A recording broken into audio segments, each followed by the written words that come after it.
Hello दोस्तों, joyful aspirant यात्रा में आपका स्वागत है। दोस्तों, आज हम हिंदी गद्य के एक महत्वपूर्ण जीवन परिचय महादेवी वर्मा के जीवन परिचय के विषय में बात करेंगे। इस हिस्से में हम लोग मेन चीज़ें जो कि मतलब एक सटीक जीवन परिचय पर ध्यान देंगे, जो एकदम सटीक है। उसका बेस्ट फॉर्मेट क्या हो सकता है, क्योंकि देखिए बोर्ड पेपर में हम लोग को एक अच्छे फॉर्मेट की आवश्यकता होती है, तो हमें उस फॉर्मेट का ध्यान रखते हुए एक अच्छे प्रेजेंटेशन के साथ जीवन परिचय लिखना होता है, जिससे हमें उसके फुल मार्क्स मिलेंगे।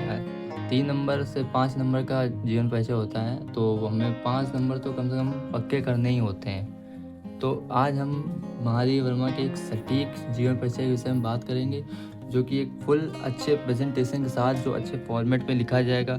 इंपॉर्टेंट लाइंस, इंपॉर्टेंट हेडिंग्स उसमें जोड़ी जाएंगी, और हम आपको बताएंगे कि किस प्रकार आप एक अच्छा जीवन परिचय, जो टीचर्स के लिए अच्छा माना जाता है, वैसा जीवन परिचय कैसे लिखें। आज के वीडियो हम लोग शुरू करते हैं। सबसे पहले हम लोग हेडिंग डालेंगे, जो महादेवी वर्मा की हेडिंग डालेंगे, महादेवी वर्मा। ठीक है, यहाँ पे सबको आपको पहले बात तो हेडिंग डालनी होती है महादेवी वर्मा की, सिंपल सी बात है। हम लोग एक हेडिंग डालेंगे ऊपर महादेवी वर्मा, फिर एक नीचे हेडिंग डालेंगे संक्षिप्त परिचय। संक्षिप्त परिचय, संक्षिप्त परिचय, संक्षिप्त परिचय में अब हम लोग एक, जो पहले संक्षिप्त परिचय में एक डब्बा बनता है, उसके अंदर कुछ मेन लाइंस लिखी होती हैं, जिसको देखकर एग्जामिनर पहचान जाता है कि क्या पे यहाँ पे बच्चे को आता है या नहीं आता है। तो हम लोग पहले वही लिखेंगे, जैसे जन्म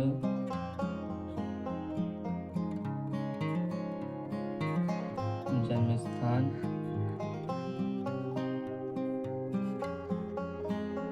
पिता का नाम,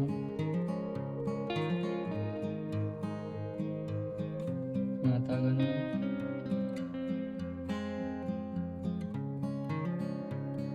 पिता का नाम, माता का नाम, फिर रचनाएं,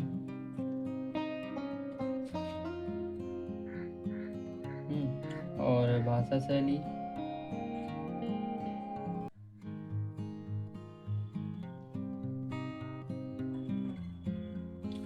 और निधन, और विशेष। ये जो विशेष है, ये हमें हर एक जीवन परिचय में जोड़ता है, हर एक जीवन परिचय में। ये बहुत ज़्यादा इम्पोर्टेंट है, इसको मतलब आप इग्नोर नहीं कर सकते। ये जो जीवन परिचय में इम्पोर्टेंट होता है सबसे ज़्यादा, इससे ही पता चलता है कि इस जो कवि की मेन खास विशेषता क्या होती है। तो हमें ये तो ज़रूर एक हेडिंग लगा के लिखना है, ठीक है। तो ध्यान रखें कि जब डब्बा बनाए तो ये चीज़ें देखो बराबर पर है, लेकिन मैंने सारी चीज़ें बराबर रखी। आगे कोई दिक्कत नहीं, लेकिन इधर साइड बिल्कुल बराबर पर रहनी चाहिए, ठीक है। सबसे पहले तो हम जन्म में डालेंगे, तो जन्म जो महादेवी प्रसाद का जन्म है वो हुआ था 26 मार्च सन 1907 ईस्वी में, ठीक है। यहाँ से आगे वो लेव लगाया करिए, ठीक है। जन्म स्थान फर्रुखाबाद,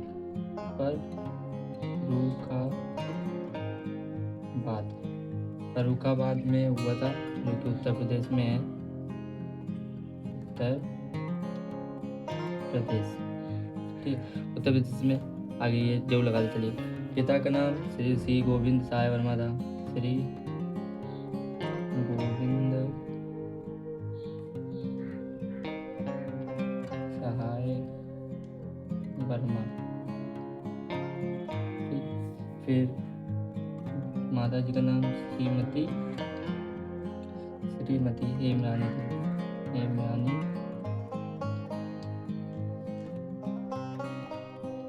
देवी, ठीक है। रचना, इस रचना में कम से कम 5 लिखनी, देखो वहाँ पे बोला जाता है कि 5 रचनाएं कम से कम लिखनी है, तो यहीं पर ही आप अपनी 5 रचनाएं पूरी कर दो, ठीक है। तो पहला है यामा, नीरजा, निहार, पथ के साथी,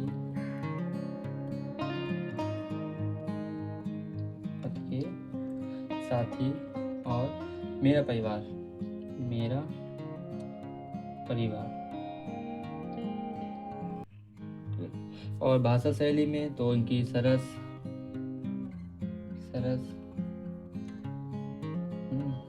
तन्मयता,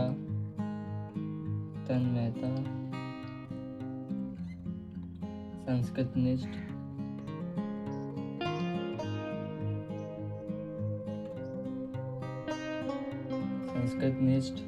वर्णात्मक, इनकी भाषा शैली थी, वर्णात्मक भाषा शैली। ठीक है। इनका निधन 11 सितंबर 11 सितंबर सन 1987 ईस्वी में। ठीक है। विशेष, ये सबसे ज़्यादा इम्पोर्टेंट है, ये आपको ज़रूर से ज़रूर लिखना है। विशेष जो हमें हमको बताना है कि ये क्या थी, तो यहाँ पे विरह, वेदना की प्रसिद्ध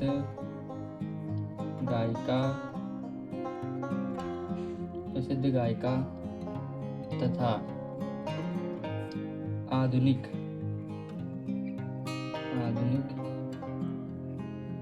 मीरा के नाम से सुविख्यात। ठीक है। ये तो मतलब आपको मेन डालना। अब ये जो चीज़ है ना, ये जो संक्षिप्त परिचय, इसको आप डब्बे में पैक करके, एक जो 3 पेज का लिखा जाता है, 3 पेज में से एक पेज के अंदर आपको ये जो संक्षिप्त परिचय है, इसको आपको एक डब्बे में पैक करके लिख देना है। इसी को ही देख कर एग्जामिनर जान देता है कि आपको आता है या नहीं आता है। तो ये एक इम्पॉर्टेंट चीज़ है, ये आपको ज़रूर कॉपियों में लिखना चाहिए। ठीक है। फिर इसके बाद हम लोग डायरेक्ट हेडिंग डालेंगे जीवन परिचय। ठीक है।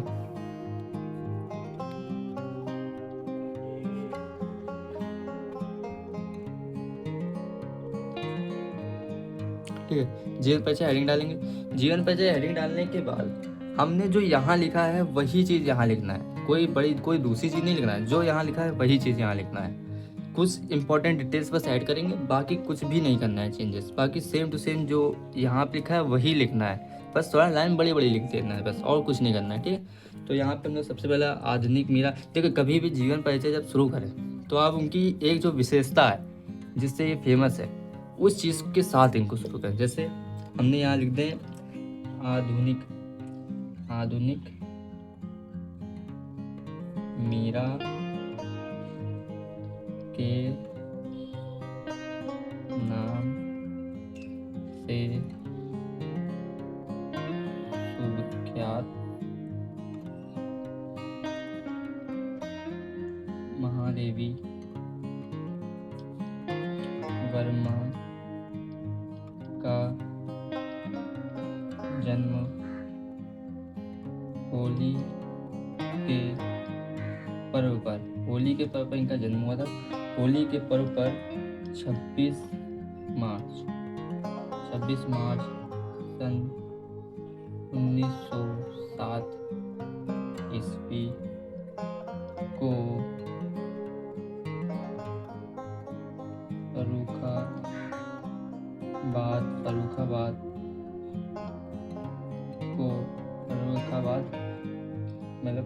फर्रुखाबाद के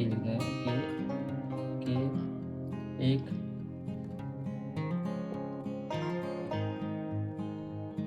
संपन्न कायस्थ परिवार में हुआ था। ठीक है। यहाँ पे हमें बस यही नॉर्मल चीज़ लिखना है कि संबंध। देखो, जो चीज़ यहाँ पे एक जन्म की डेट थी, हमने बस वही चीज़ लिखा है, कोई खास चीज़ नहीं लिखी है। ठीक। आधुनिक मीरा के नाम से सिंपल है, रिश्ता आपको पता ही है। सुविख्यात महादेवी वर्मा का जन्म होली पर 26 मार्च को हुआ था। संपन्न कायस्थ परिवार में होता है। ये सब चीज़ें थोड़ी सी डिटेल ऐड करनी पड़ती है कि कौन सा कैसा परिवार था, ज़्यादा बचपन से ज़्यादा दुखी तो नहीं थी, हैं, ऐसा कुछ मतलब चीज़ें लिखनी पड़ती हैं। ठीक। फिर इसके बाद सिंपल बात क्या है, जन्म स्थान पूरा हो चुका है, माता पिता की बात है। ठीक है। फिर यहाँ पे लिखेंगे आपके पिता का नाम श्री गोविंद सहाय वर्मा, गोविंद सहाय वर्मा तथा माता का नाम श्रीमती हेमरानी देवी था। सिंपल बात है, हम लोगों ने बस देखो माता पिता के विषय में बताया, ठीक है। अब अगर माता पिता से कोई खास डिटेल पता चल रही है, अगर कोई खास डिटेल हमें पता चल रही है तो हमें उस डिटेल को भी लिखना होगा, ठीक है। तो आपके पिता, आपके पिता भागलपुर, जो कि मध्य प्रदेश में है, हेडिंग डाल देना, ये मतलब व्याकरण मध्य प्रदेश भी लिख देना क्योंकि ये इम्पोर्टेंट है। ये इनके पिता के विषय में मतलब ज़रूरी है, हर एक में लिखना ही होता है कि एक कॉलेज में प्रधानाचार्य के पद पर कार्यरत थे, ठीक है। नॉर्मल सा है, हम लोग को इनके माता पिता के पिता के विषय में बता देना है, ठीक है। अब थोड़ा विवाह के विषय में बताना है। आपका विवाह 11 वर्ष की अल्पायु, आयु ना लिख के अल्पायु लिखना चाहिए क्योंकि 11 वर्ष एक छोटी सी उम्र होता है जिसमें बच्चा सही से बालिग भी नहीं हो पाता है, तो अल्पायु में ही हो गया था, ठीक है। अल्पायु में ही हो गया था। फिर क्या लिखना है, अल्पायु में ही हो गया। अब इनके जो पति थे वो चिकित्सक थे, तो चिकित्सक पति से वैचारिक समानता न होने के कारण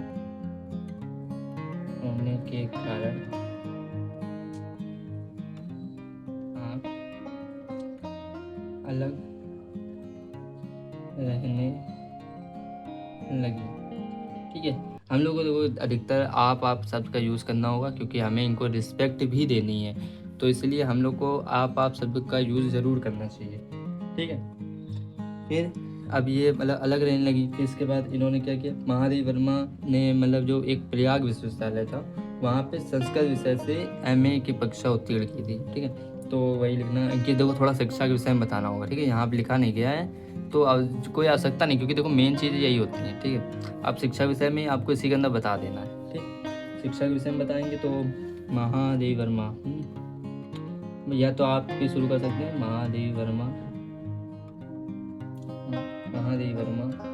महादेवी वर्मा ने प्रयाग विश्वविद्यालय था, क्या था, प्रयाग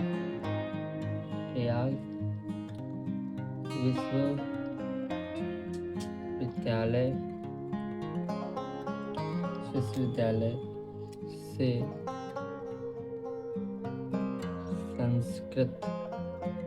संस्कृत विषय में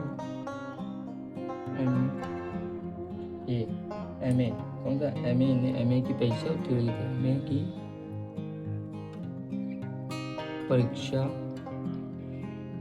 उत्तीर्ण की। इन्होंने MA से संस्कृत विषय में MA की परीक्षा उत्तीर्ण की थी, ठीक है।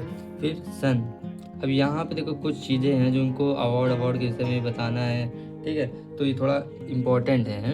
सन 1965 ईस्वी में तक ये मतलब प्रयाग महिला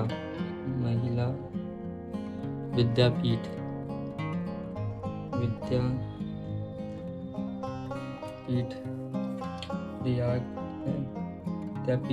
की प्रधानाचार्य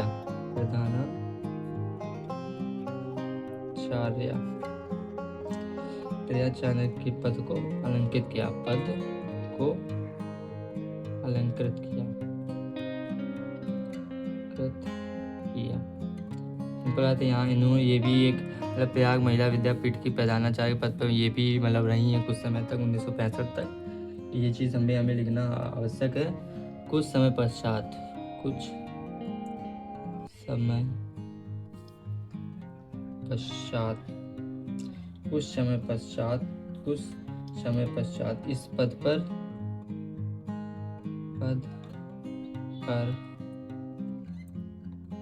अवकाश ग्रहण किया। अब इन्होंने मतलब प्रधानाचार्य के पद को ग्रहण भी किया और फिर उसको अवकाश भी दे दिया, मतलब उससे हट भी नहीं, साथ में ग्रहण कर दिया। इन्होंने खुद ही उसमें मतलब रिजाइन दे दिया।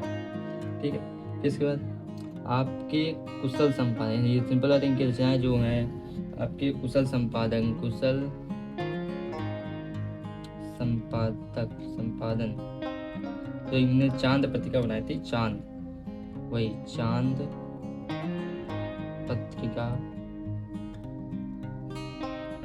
नारी जगत, तो इनकी चांद पत्रिका थी वो नारी जगत की सर्वश्रेष्ठ पत्रिका बनी गई। ठीक है, नारी जगत की सर्वश्रेष्ठ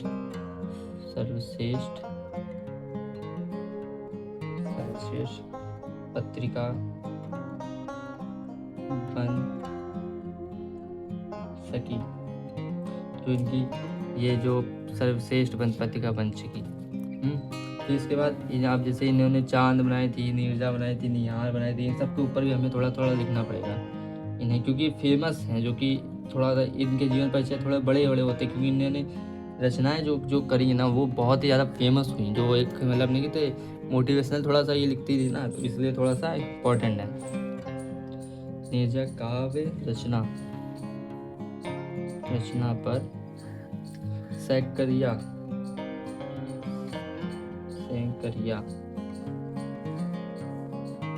पुरस्कार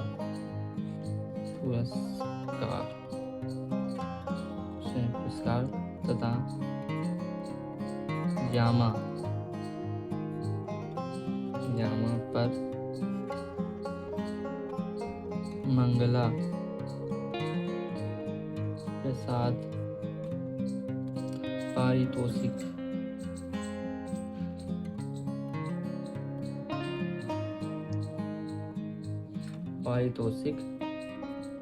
तथा सन 1983 में 1983 ईस्वी में ज्ञानपीठ पुरस्कार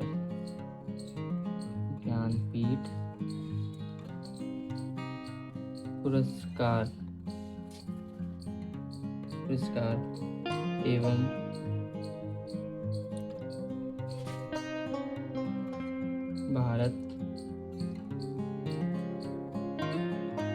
भारती से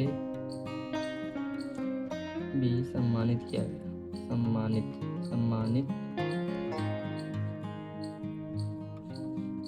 गया। ठीक है, हम इनके अवार्ड के विषय में लिखना तो है ही है। ठीक है, तो एक चीज़ ध्यान रहे कि हमें जो मेन हेडिंग है, जो मेन चीज़ें इसमें है, उसको या तो अंडरलाइन कर दीजिए या उसे ब्लैक में लिख। ठीक है, थोड़ा स्पीड का वहाँ पे ध्यान देना होता है, इसलिए हमें अगर हो सके तो आप एक ही पेन से लिखो, बाद में अंडरलाइन कर दो। इसके लिए अंडरलाइन ज़्यादा सूटेबल रहती है, क्योंकि अंडरलाइन से ज़्यादा फोकस पहुँचता है। अगर यहाँ पे कलर पेन मतलब जो पेन है वो आप चेंज कर दोगे तो ज़्यादा अटेंशन क्रिएट नहीं होगा, लेकिन अगर आप अंडरलाइन कर देंगे तो उससे ज़्यादा अटेंशन क्रिएट होता है। तो हमें उस चीज़ का ध्यान रखना है। ठीक, फिर यहाँ पे हम लोगों ने मतलब इनको भारतीय और ज्ञानपीठ पुरस्कार से इनको सम्मानित किया गया। फिर अनवरत, यहाँ पे इनके निधन के विषय में देखो, हमने इनकी जो पूरी मतलब वो जो थी हमने लिख दिया कि ये इस सम्मान से मतलब इनको मिला। अब सिर्फ डायरेक्ट मृत्यु पे आना पड़ेगा, क्योंकि भाषा से शैली उसमें नहीं जोड़ी जाती। ठीक है, भाषा से शैली इनमें हमें जोड़नी नहीं होती है, तो हमने सिंपल रचनाएं लिख दी। अब डायरेक्ट निधन पे आएंगे हम लोग। ठीक है, तो निधन हम लोग डायरेक्ट लिखेंगे कि निधन का क्या रहा, तो हम लोग यहाँ पे लिखेंगे अनवरत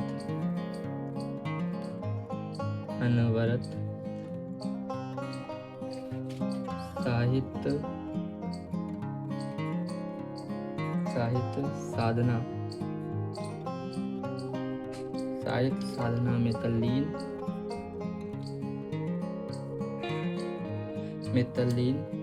11 सितंबर नवंबर 1987 ईस्वी को प्रयाग स्थित, मतलब ये प्रयाग में रहती थी, प्रयागराज में, प्रयाग स्थित अपने निवास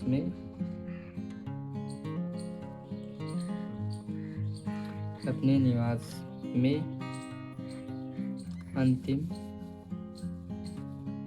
सांसें ली। ठीक है, ये उनका हो गया जीवन परिचय। अब थोड़ा हमें अपनी इनकी रचनाएं भी लिखनी होंगी, है ना। तो थोड़ी सी इनकी रचनाएं आप लिखेंगे, सिंपल बात है। यहाँ आप लिखेंगे प्रमुख रचनाएं या रचनाएं, ठीक है, प्रमुख रचनाएं। प्रमुख रचनाएं में हम क्या लिखेंगे? विरह वेदना। इनकी देखो यहाँ पे भी, मतलब वहाँ पे भी हमें आधुनिक मीरा डाला था, यहाँ पे भी कुछ इनकी क्वालिटी के हिसाब से ये शुरू करना, ठीक है। विरह वेदना की प्रसिद्ध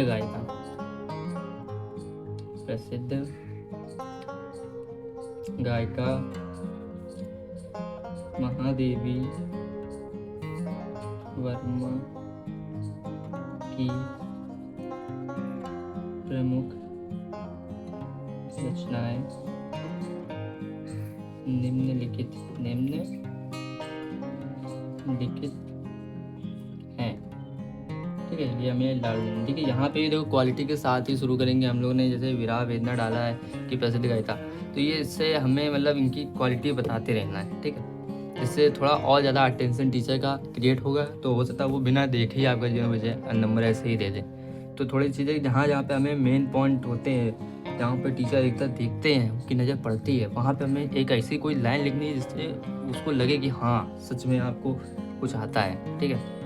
ठीक है, प्रमुख रचनाएं लिख दिया। फिर हमने यहाँ लिखेंगे हम निबंध,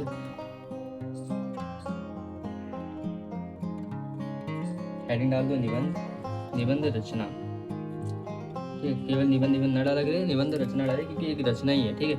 तो निबंध इनके थे अबला और सबला, ठीक है। इनकी रचना थी अबला और सबला। शारदा, श्रृंखला की कड़ियाँ,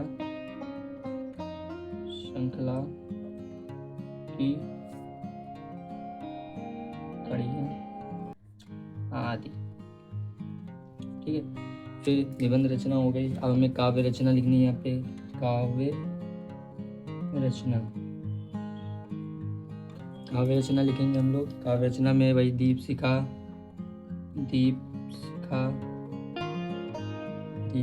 नीरजा, निहार, रश्मि, सांध्य गीत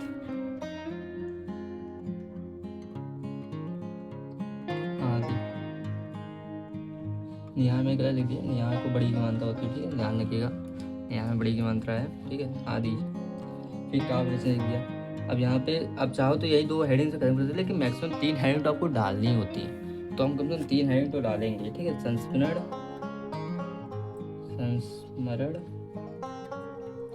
और रेखा चित्र,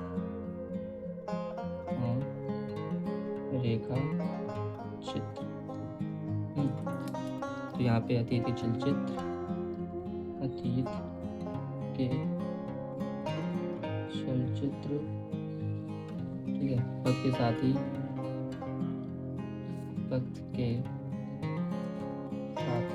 और मेरा परिवार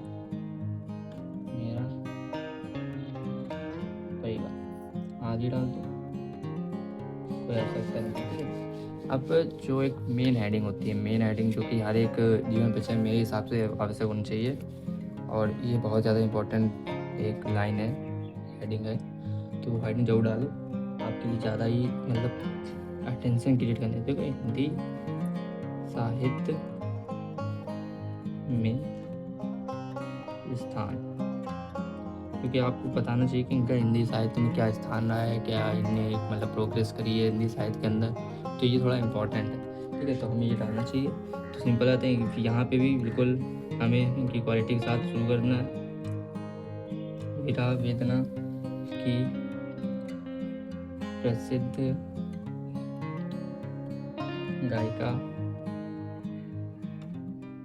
गायिका तथा आधुनिक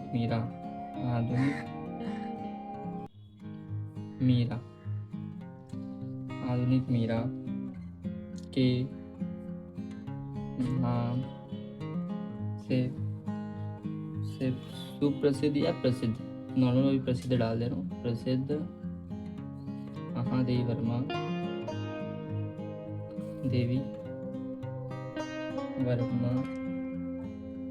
से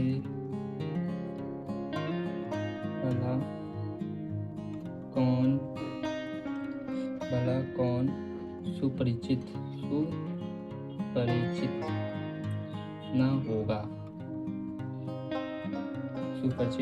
न होगा। छायावादी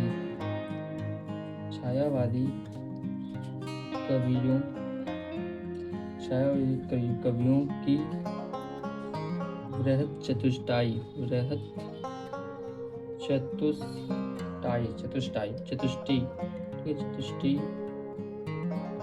जैसे जो 4 स्तंभ हैं उनके, मतलब छायावाद के प्रसाद, पंत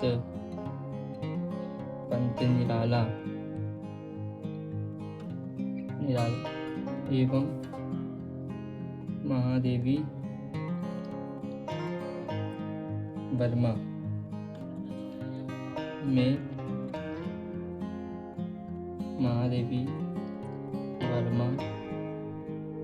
का विशेष स्थान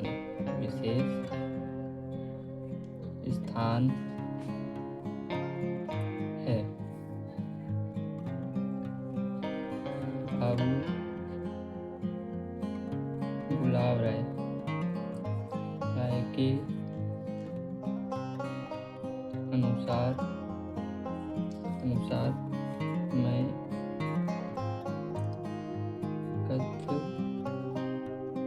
गद्य के क्षेत्र में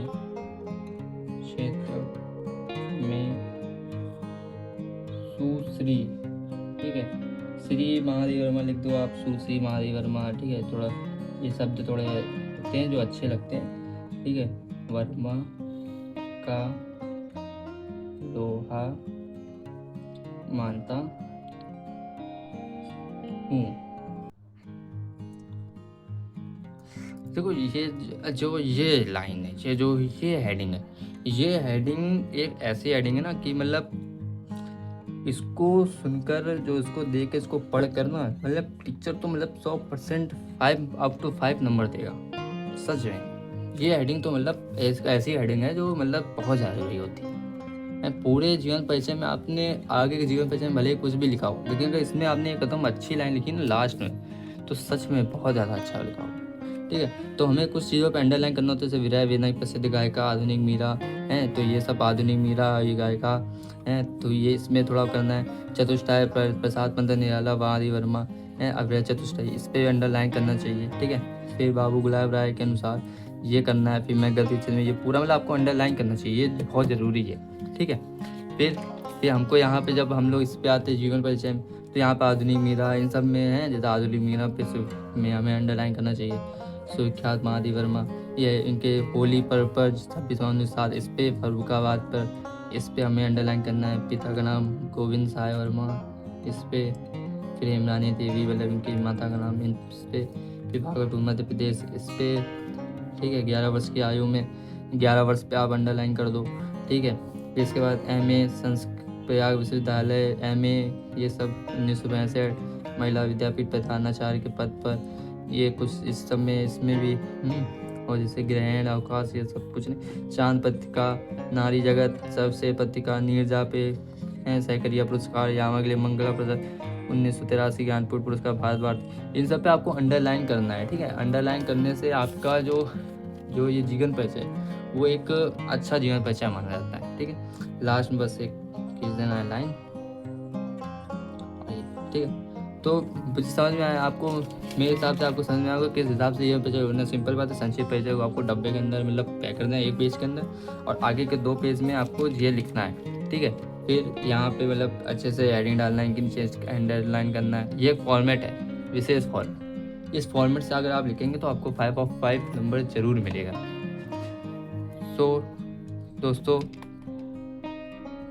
दोस्तों आई होप आपको वीडियो पसंद आया होगा। वीडियो पसंद आए तो वीडियो को लाइक, चैनल को सब्सक्राइब जरूर कर लें। इसी प्रकार की बहुत सारी वीडियो हम अपने पेज पर अपने यूट्यूब चैनल पर डालते रहते हैं, तो हमारे यूट्यूब चैनल को आप सब्सक्राइब कर सकते हैं फॉर योर गुड मार्क्स। हाँ, आई होप आपको वीडियो पसंद आया होगा। तो मिलते हैं अगले नेक्स्ट वीडियो में। Thank you.